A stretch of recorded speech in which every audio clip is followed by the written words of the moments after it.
you get a lot of power, and if you don't put it into the right place, all hell can break loose. How many times in the news we've seen sophisticated cyber attack has hit, major bank.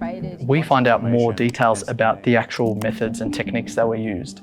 And it's like as simple as plugging a USB into a laptop that somebody dropped on the floor. I'm like, that's not sophisticated. Like, that's been around for thousands of years, tricking someone.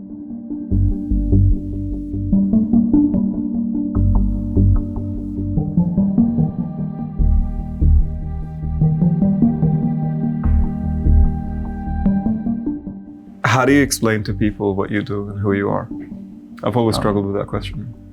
I never thought I was, going to be having a career in cybersecurity when I was a kid, not even when I was in uni. I never even studied cybersecurity, but it was something that I was doing ethical hacking when I was maybe around 11 years old, trying to get, pirated software on my computer, on my Pentium. Torrent? Yeah, or not even torrents, before torrents, where there was peer-to-peer sharing, LimeWire, and you'd set the download before you sleep and wake up so the 3 or 4 megabytes can be finished, and you hope your mum didn't use the telephone. But cybersecurity is all about managing risks. And for a time, I went to law school as well. And law school was really about putting out fires after they've already happened. I was kind of fell into the world of cybersecurity because I'd actually moved my career more into risk management. And risk management is all about preventing the fire from happening in the first place. And that's in principle everything cybersecurity is about.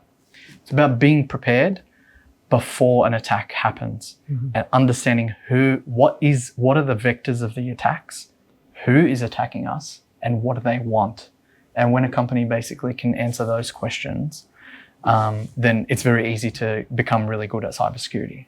And you're in a world now where you work with people at probably the most stressful times of their life. Cybercrime is now a huge problem for every company, even the companies that thought that this was never something that would touch them, now having to deal with cybersecurity as a huge problem.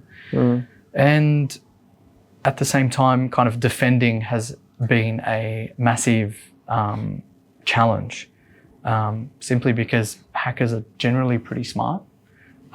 They're usually a step ahead of the defenders.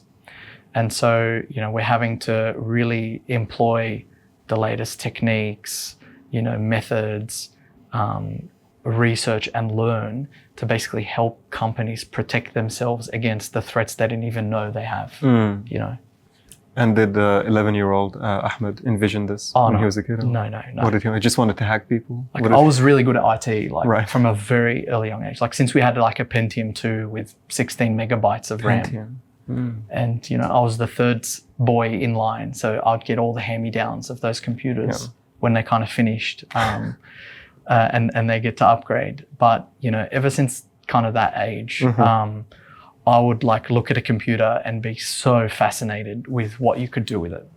From downloading Photoshop when I was 12 and 13, and wanting to make abstract art background photos to, setting up forums. And back then, on those computer forums, you had some of the smartest people in the world on them, giving away knowledge for free for anybody who asks. So I was really engrossed in that, and from a really early age, that was kind of the area I was super passionate about. But by the time you get to high school and think about careers, it never once occurred to me that cybersecurity is even a career path. No, because it didn't exist at the time. At the time. So IT and cybersecurity were merged, and IT did not excite me. Service desk tickets and our printer's not working and switch it on and off. But what did excite me was the hacker mind, the mentality of the criminals. What are they doing and why are they doing what they do? And that's kind of what drew me into psychology. I'd watch Law and Order, Criminal Intent, and there's all these psychological elements to someone doing a crime and why they did it. And that really intrigued me. And then kind of fast forward to building my career very early, kind of in the legal field. I kind of just detached myself from the legal aspect and then threw myself into the cybersecurity when I saw the opportunity come up. So I'm really curious because you're deep into the psychology of human beings and how they utilize the gift of hacking, right? And cybersecurity. And you've seen people on both ends. What are some of the stories that you've come across where you're like, damn, you could have been that if you didn't have that, or that's why you chose this path? And because on the technical skill level, you'd both be the same. It's just the choices, I guess. Like I grew up in the era of like Kevin Mitnick, you know, the first high-profile hacker that was arrested by the FBI. Yeah. You know, and then came out of jail and was, you know, advocating for cybersecurity and on the ethical side, you know, to stay away from that area. And, you know, obviously growing up with like ethics and morals, you very quickly realize like you actually, with these skills, you have too much power. Responsibility. And, you know, with, I don't want to quote Spider-Man, but, you know, with these kind of skills, you get a lot of power. And if you don't put it into the right place, you know, all hell can break loose. So I see it happen all the time, even now. Some of my juniors, I sometimes wonder, like, you know, if they didn't have a job and they were desperate for money, right? And you see it all the time. Like people do crazy things in desperation. Yeah. But like, you also look at where are a lot of the cyber criminals coming from. If it's not nation state backed military cybercrime, it's people that basically are desperate to make money. The cybercrime becomes a business, and it's a $1 trillion business. You sympathize? I mean, you know, we understand because to protect, you need to understand. If you don't know the hacker motivations and the skill sets that come with the different kind of hacker profiling, then you really don't stand a chance at defending because you don't necessarily know what you're looking for. Yep. How many times in the news we've seen sophisticated cyber attack has hit, you know, major bank. Yeah.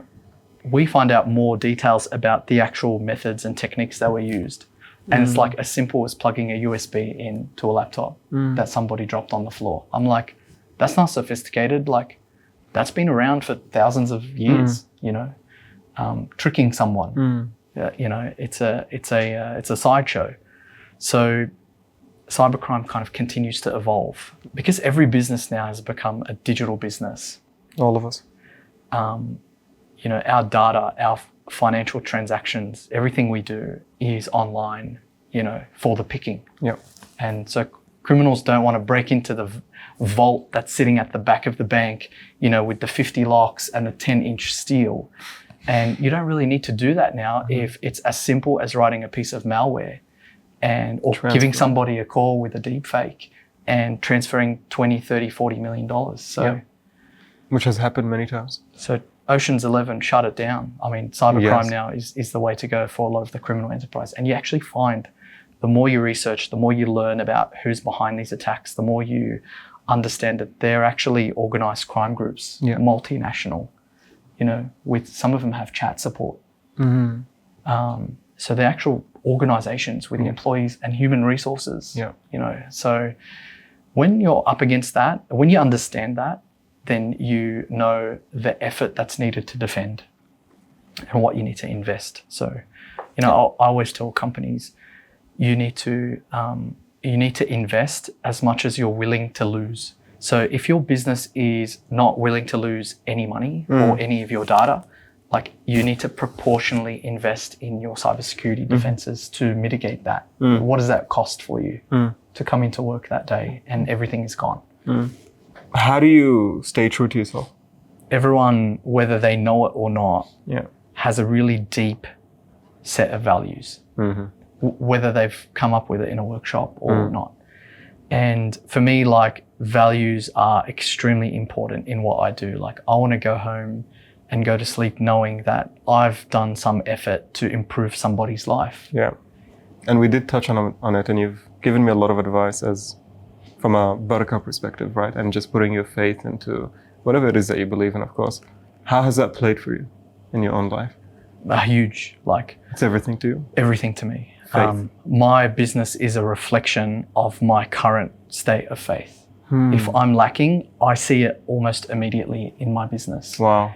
If I start to become careless, then I see the challenges start coming. Allah subhanahu wa ta'ala wants to teach you these lessons either in an easy way or a difficult way. And sometimes some people need those life-changing events, those hard, Rock bottom. destroying events to really see what is important to them. Yeah. And other people know that, they are days away from complete failure, and you are at the mercy of whether God decides you have something or you don't. You've been there. I've been there. I've been there. What are some of the biggest unseen and biggest misconceptions that you come across that you feel like people need to know? I mean, you just have to look at TV shows and movies for about 10 seconds to realize cybersecurity is so misunderstood. Yes, it is. It's nothing that Hollywood portrays. And, many people, when they think of a hacker, they think like some kid in a basement, in a hoodie, typing away, and it really is as far away from that as most people realize. We spoke about like organized crime. Cybersecurity is primarily an organized crime. Yeah. Because... And do you feel safe? I have to ask. Because you've worked with criminals, man. No. Oh, sorry, not worked with. You've dealt with. Yeah, I've you don't feel spoken to. I've negotiated with. Dark web, man. You don't feel... No, it is... You feel safe? No, you don't. That's scary. You don't feel safe. Obviously, like you take measures as much as you can to kind of secure all the weakest points. Yeah. And, when For yourself. For yourself. Yeah, and family, of course. And family. Yeah. And but we all get caught out. Like you're only as strong as your absolute weakest link, and we all have weak links. Oh. And you operate like that, and so do companies operate like that. So you might think like your email and your bank and your Gmail and your calendar's all secure. But what about the apps that you download on your phone, or the kids' games that end up going on your iPad? That are monitoring you and stealing your data. So you never really feel super safe, but you can take as many steps as you want to kind of get as close to that as possible. But, of course. But no one is truly safe. Of course. No one's truly safe. And that whole world, as you were saying, that the misconception of what hacking really is, you don't see it, right? It's very unseen. Just because you've heard the advice, like you should use a 2-factor on your email. Yes. And it's really important. And you might feel like, I have 3 or 4 emails. I got it on the main one. Don't worry about that 4th one. And there are many people that were in the exact same situation as you in that scenario that go home one day having $500,000 stolen from them. From the bank. From the bank. I've had people knock on our door with $1 million of crypto stolen, saying, how could this possibly happen? I secure my emails, I secure all my wallets, and, Bank. they downloaded pirated software that had a malicious PDF editor, thinking they're getting away with not having to spend $20, buying a PDF editor. I'm just going to download this pirated, cracked version. Yep. But it's embedded with malware. And then he doesn't even see, people don't even see it. It's basically reading his entire device. We all have these big transactions in our life that happen. And, hackers are aware of that. That's what they're waiting for. That's what they're watching. They're not there to steal, a $10 gift card that's sitting in your mailbox. They don't really care about that.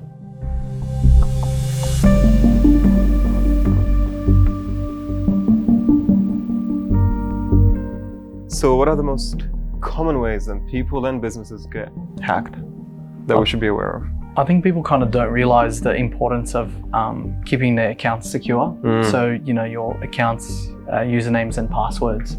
So using the same password twice, sharing those passwords, and then not using what's called multi-factor authentication, which is those lovely 6 digits that your bank sends you every time you want to look at the banking app. The reason being is like we reuse our passwords in thousands of different accounts. We do. And it doesn't take a genius to have access to that data, to actually go in and be able to try accessing your bank or try accessing your email or your social media accounts. Correct. So in the same way, like businesses operate having, dozens of really important accounts for the way the company operates, whether it's like Xero or QuickBooks or, any of the other software, right? In the same way, sharing passwords is kind of the number one way these companies are being breached, is just having really, really poor identity health. Yeah. I've been using a password manager for almost 10 years and I still feel like I'm explaining something completely brand new to people when I talk to them about it. But in my first year of using a password manager, I think I racked up over 1,000 different accounts that I never even realized I had. That it saves my username and password. So I think most people completely underestimate how often they're creating logins. You're creating logins every single day almost. So there's more than 365 a year. You're giving these companies your data, your email, your address, your name. And I think incredible people like yourself that are at the right frontier with the right skills and cultivating the culture with people around you and the place to bring those young people that are very talented, as you said, even more talented than us. I think that's what we need more of, and to tell these stories and to inspire others. Being a leader is a blessing, right? I mean, it's difficult, but... I think like being a leader is something that when you're not in that position, it looks really good. Yeah. The grass is greener. The grass is always greener, but the idea that the romance of being a leader and, in that position, if I was the CEO and if I was the boss. Once, like very early in my career, I was in a lift and the CEO was in a lift too. I got a bit giddy, right? And the CEO gets off the lift at a particular floor and someone else was still on there. And as soon as the CEO got off and the lift closed, he goes, "I am so glad I don't have this guy's job." And I was like, a bit taken aback because, I thought the CEO's job is the best job. You don't have to answer to anyone. You set the agenda. Everyone has to go on your rhythm. But what I've realized is like the sheer weight of that responsibility becomes really, really hard. But not only that, is like you, as a leader, you're like a professional problem solver and you just learn to suffer. Like good leaders are born out of like pure suffering. Absolutely. Because it's through the suffering that we learn the skills on how to solve the next problem. And we have to go through that. And it actually teaches you how to tackle life's challenges as well, because you've been through enough, that to learn how to build that resilience. Absolutely. And I resonate a lot with you. I'm of the belief that we're all leaders in our own way. We all lead a life, right? Yeah. And I think that pain and resilience in being a leader can start when you're really, really young. Like, at least that's for me. The suffering that I've been through, as much as I reflect back on it, a lot of people may think people shouldn't suffer as much. It really builds you. And then you choose that path to be responsible.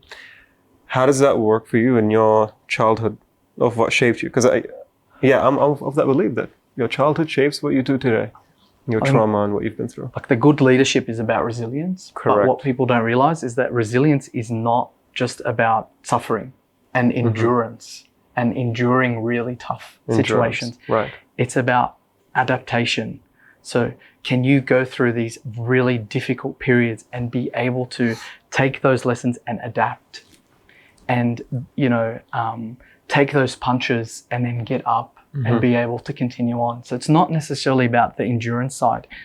And if I kind of look at my childhood, like, we moved schools many times, we moved homes many times, we moved countries many times. And, we had to basically learn to adapt before we had that stability later on in our childhood, me and my siblings. So what that was basically doing is it's a resilience incubator. And very much, if you read into the lives of some of the best leaders in the world, They've had that. They've had the toughest childhoods. You have a family, you've got incredible children that will grow up in hopefully a much better world. What's your hopes for that, and what would you say to the next generation of kids? Because, man, it's going to be different. It's easy to say, like, be scared that digital apocalypse is about to come upon us. But I think if anything, as the times get tougher, you realize the importance of family. Yeah. And so I would tell my kids is understand the importance of family. It's not just about being connected to someone. It's about a lot more as for your growth and for your psyche and for kind of your own sanity and development. Having a good support circle and a good family, I think, is completely underrated in today's world, where everything is a touch away, you know, and we're more and more glued to our phones than we've ever been in, you know, ever, even us. So as adults, you know, it's not just kids that are glued to the iPad, even us, we're glued to our phones. And what that does is it slowly erodes away from having that human connection. Yeah. So the tougher things get, hold on to that human connection. Build those closer bonds, you know. It goes back to that. Put the phone down and read a book, you know. Because it's through having those good fundamentals that they're going to be able to build the resilience to actually deal with what's coming and the different challenges. There's a funny saying in tech that every tech worker dreams of living on a farm and having sheep. And the whole journey of working in tech is to make enough money to quit tech and live on a farm and have some sheep. Will we see you do that at some stage? And I think more and more about that every single day. You know, what drives me really is the mission. We can put up with things for a long time, but money is not enough to really justify the life. Yeah, the suffering of what it takes to actually get there. What really keeps those leaders at the top is passion for their mission. What are they here to do? What is their goal? What is the mission? What is the vision that they're trying to build? And that is more powerful than any multi-million-dollar check could ever buy. Absolutely. Yeah. Once you get that right, there's no stopping what someone can achieve. If it's about making $5 million and paying off your house, you can do that with a chicken shop. And no one's going to ever know, you know. So it's really important. Anyone who's coming into the industry, anyone who is interested in starting a business, anyone that wants to be a leader, is you need to think about, number one is what is your intention, and your intention will drive your mission. And if that's not aligned, then nothing will be successful, basically. It's a beautiful note to end on. Yeah. But you're incredible. Thank you. Thank you. And I look forward. Chatting. No, honestly, it was. My pleasure.